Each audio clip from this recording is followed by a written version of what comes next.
ហើយនេះជាព័ត៌មានមួយនេះយើងបានអាហ្នឹងបានយើងទុកសភាពការបាន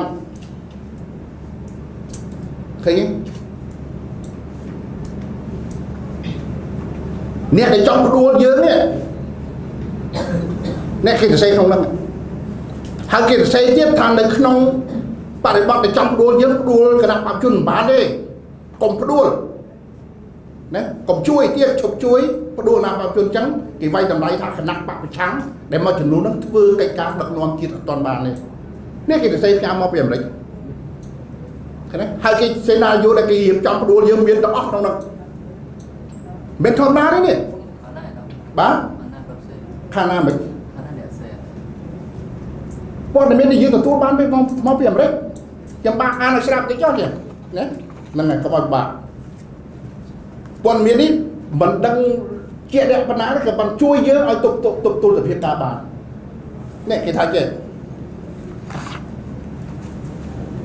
ប្រភពជឿជាក់បានណាគេស្អីចឹងមកប្រភពជឿជាក់បានណា William Butkus ជាមន្ត្រី US Amnesty International ដែល Session ព្រឹទ្ធសមាជិកនៃព្រឹទ្ធសភាអាមេរិកបានបញ្ជូនមកជួបសំរងស៊ីកាលពីថ្ងៃទី29 ខែ 7 2013 កន្លងមក Butkus គាត់បានសម្ដែងនៅការមើលឃើញរបស់គាត់នៅពេលដែលមានការជួបជុំមួយនៅក្នុងវិទ្យាស្ថាន Hawaii Institute for Human Rights ណាយើងដឹងហើយ Human Rights អីនៅហុងកុងឯហ្នឹង Human Rights Watch សិតតែគ្នាគេទាំងអស់ហើយណាហ្នឹងកាលពីថ្ងៃទី24 ខែ 8 2013 គាត់បានប្រាប់ទៅសហជីវករបស់គាត់មាន Dr. G. Kirk Boyd,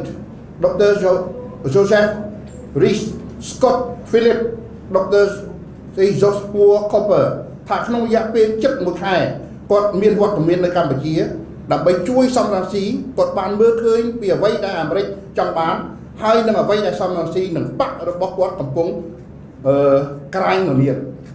ណាកំពុងក្រាញ់នានានឹងការប្រឆាំងនឹងលទ្ធផលបោះឆ្នោតតែអ្វីដែលគាត់យល់បានថាទស្សនៈរបស់ព្រឹទ្ធសមាជិក Dick Durbin ខាងគណៈបព្វជិធិបតេយ្យអាមេរិកណាជាសមាជិកព្រឹទ្ធសភាអាមេរិក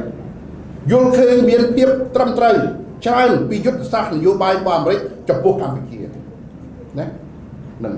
អ្នកសិទ្ធិមានការរៀបចំចង់បដួលគណៈបព្វជិជនតាមចៅខ្នល់ហើយស្អីដែលគឹមស្កាគាត់និយាយផ្សេងវិញបញ្ជាក់ច្បាស់ហើយពីប្រហែលមួយអាទិត្យហ្នឹងនៅអាមេរិកហ្នឹងបញ្ជាក់ច្បាស់ហើយគាត់មិនសប្បាយចិត្តដោយថាគេមិនជួយគាត់តទៅទៀតក្នុងការផ្ដួលគណៈបព្វជិជនដៅអំណាចពលរដ្ឋធនធ្ងរណាអានេះនៅស្រុកគេចាប់ទៅដាក់គុកព្រាមហ្មងកម្ពុជាស្លូតហើយបាទកម្ពុជាស្លូតមែនទេខ្ញុំមិនដែលបញ្ចេញទេរឿងហ្នឹងក៏ប៉ុន្តែដោយសារគឹមសង្ឃគាត់និយាយរឿងហ្នឹងហើយយើងបញ្ចេញទៅឲ្យដឹងថាយើងមិនមែនដឹងទេយើងដឹងដែរហើយគាត់និយាយខ្លួនគាត់ហើយនេះតែចឹងអត់ទេគាត់និយាយនេះនឹងគាត់និយាយមើលទៅមើលអត្ថបទគាត់និយាយទីផ្សេងទៅបាទហើយគាត់មែនខ្ញុំមើលកន្លែងវាយឆាក់វិញឆៃនេះតាមការលើកឡើងរបស់ Butkus ថា Dick Durbin បានជូនយោបល់របស់គាត់ដោយសុំយ៉ាងទទូចថាសុំឲ្យ Steve Chabot នេះគឺអ្នកដឹកនាំការងារនោះមកទប់លបឿននៃការជំរុញការផ្លាស់ប្ដូរនៅកម្ពុជាតាមរយៈការញុះញង់និងជួយសំរងស៊ីដើម្បីដំណើរដើម្បីដណ្ដើមអំណាចព្រោះនិន្នាការជាក់ស្ដែងរបស់កម្ពុជាមិនទាន់ដល់ពេលណាគេវិនិច្ឆ័យ